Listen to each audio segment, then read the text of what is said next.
Hey everybody, welcome to Mental Game Mechanics, where we talk about how you can achieve, do, and be more in your life through mental performance strategies and systems to optimize your mind for optimal performance on a daily and regular basis.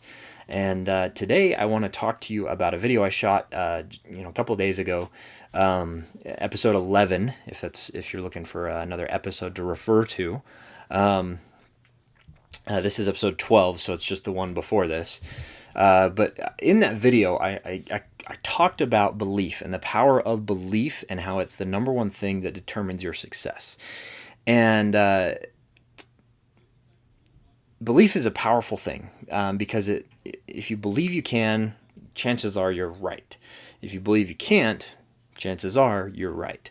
And so today I want to talk about why you don't believe that you're actually good enough, why you don't believe in yourself, and why don't we have that confidence initially. And I addressed this just a little bit in that other video, but I think there's a more practical, how do we actually develop the belief, and how do we actually think of ourselves in a different tone. And so in the other video, I talk about a shooting tournament that I'm preparing for, that I had been preparing for. It was the U.S. Open. It was a larger shoot, and I wanted to go and shoot well. And so I had been training and trying these things, and I was feeling really good with my training, but mentally, in terms of thinking about that shoot going to it, I didn't really truly think or believe that I was going to be able to go and win.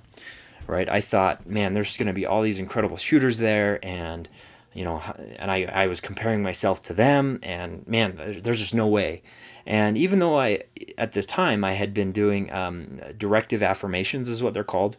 There's different versions of this, but basically what they do is they help you build your self confidence, your self image, or the way that you see yourself. And it gives you the confidence. It starts to build that confidence the way it needs to be built or designed, so that as you're in your tournament, you can, you have that focus, that ability to do it. It's a concept from With Winning in Mind by Danny Basham. It's a really good book. And like I said, there's different variations of that, but even though I had been doing that, I didn't really believe in myself. I didn't believe that I could go to that tournament and win. And, that obviously set me up to fail. And in our lives, we all have things that we want to do and achieve and be. And we face, we all have doubts and fears within ourselves. We all have struggles with the different things that we have in our lives that we want to achieve in our business, in our marriages, in our relationships, in just trying to be more and be better, right?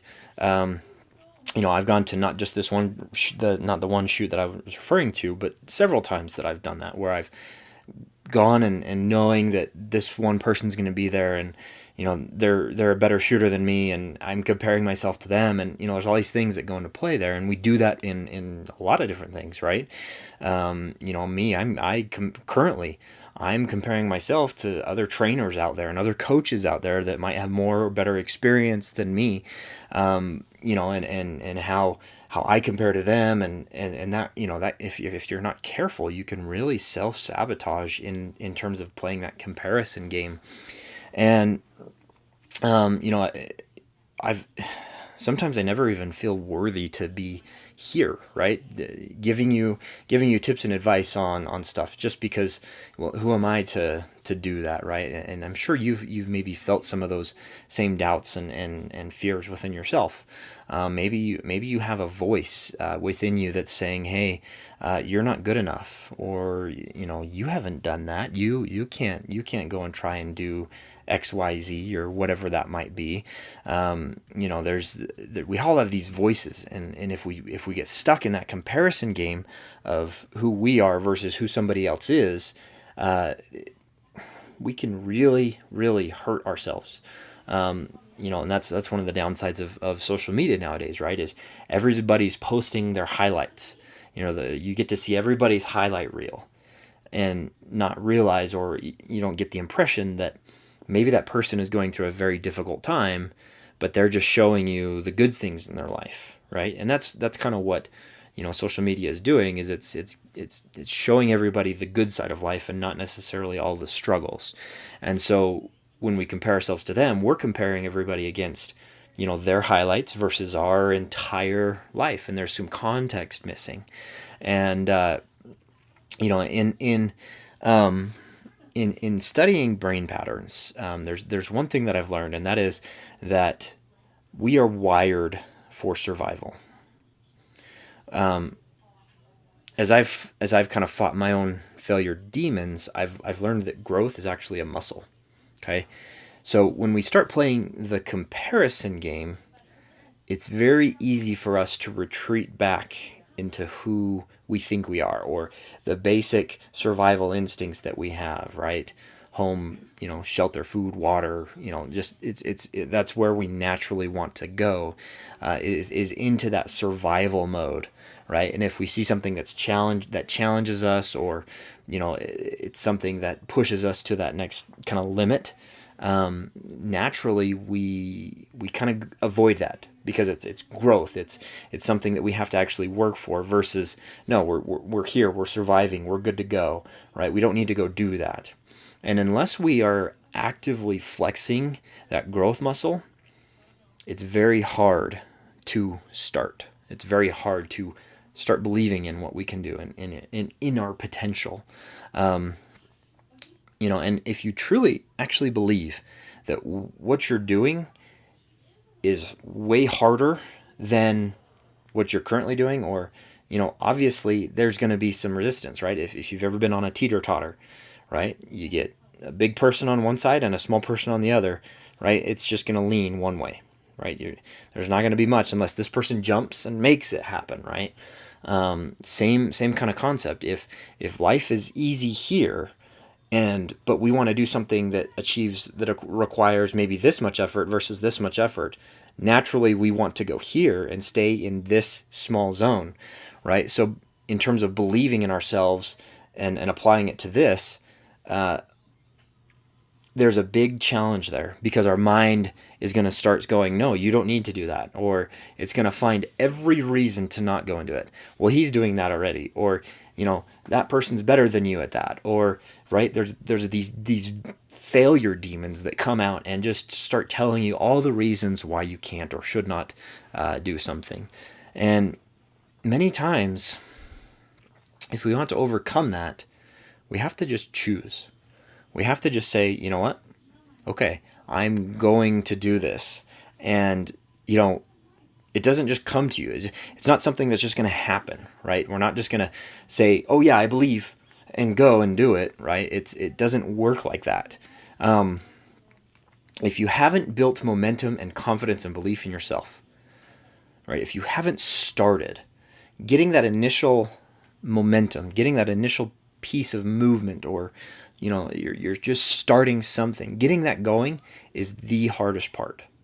It is literally the hardest part of the whole process, is just getting started. And every challenge that comes to you is going to probably derail you, and at least initially, because there's just not enough momentum to kind of break through any of those challenges. And so sometimes we just have to kind of burn the ships and say, I'm going after this. And I think the way in which we should go about those things, and I kind of talked about this again in episode 11. It's a similar concept, but I just want to talk about, I just want to compare these just a little bit.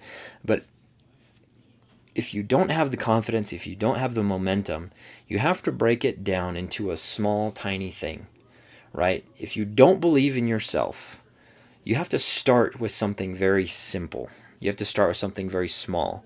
In the New Testament, Christ talks about having the faith of a mustard seed. I've never personally seen, in person a mustard seed. I've never actually seen one, but I've seen a picture, and they're tiny. They're very, very, very small. And I think it's interesting that he uses that analogy is a mustard seed, because it goes from this tiny, tiny, tiny little seed that is, just on the tip of your finger kind of a thing, and then eventually grows into this large plant.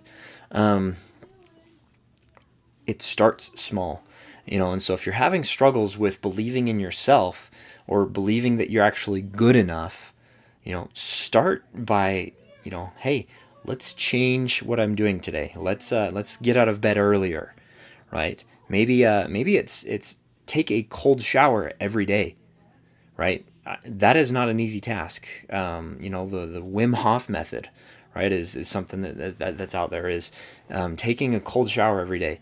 By just getting the willpower to like jump into cold water is not an easy thing to do, but it's something that, I'm doing it. If you do it every day, it starts to build confidence, and eventually jumping in that cold water every day is not as hard, because you're just, oh, I know exactly what's going to happen, and I'm just going to work through it, right? Same concept with anything that we're trying to do, right? Is start with something small. Start a little bit. And eventually over time, that confidence is going to start to build and build and build and build, simply because you've started and you've got that momentum going. And much of confidence simply comes from momentum, right? If you're building momentum and building the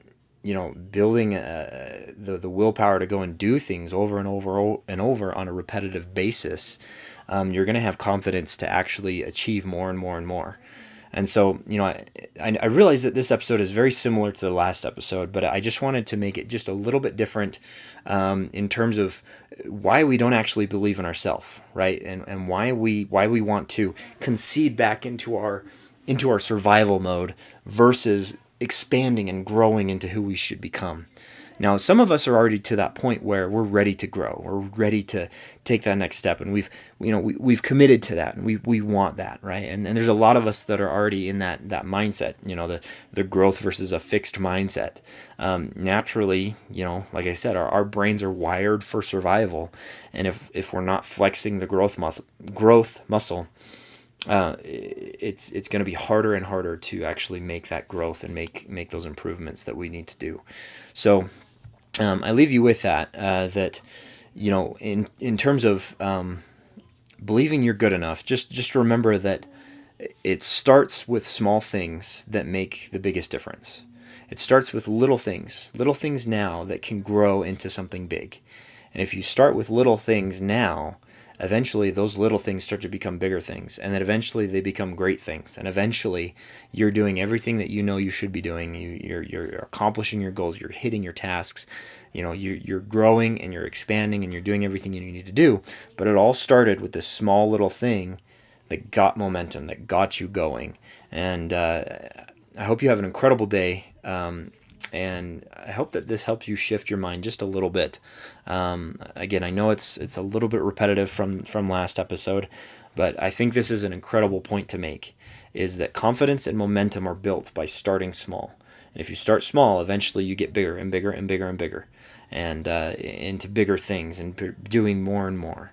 So I'll leave you with that. And if you have any questions, if you need any help, please reach out to me. I'm happy, and I would love to talk to you and see if there's something that I can do to help you shift your mindsets, help you grow and expand to the next level. And have an incredible day. We'll talk to you next time.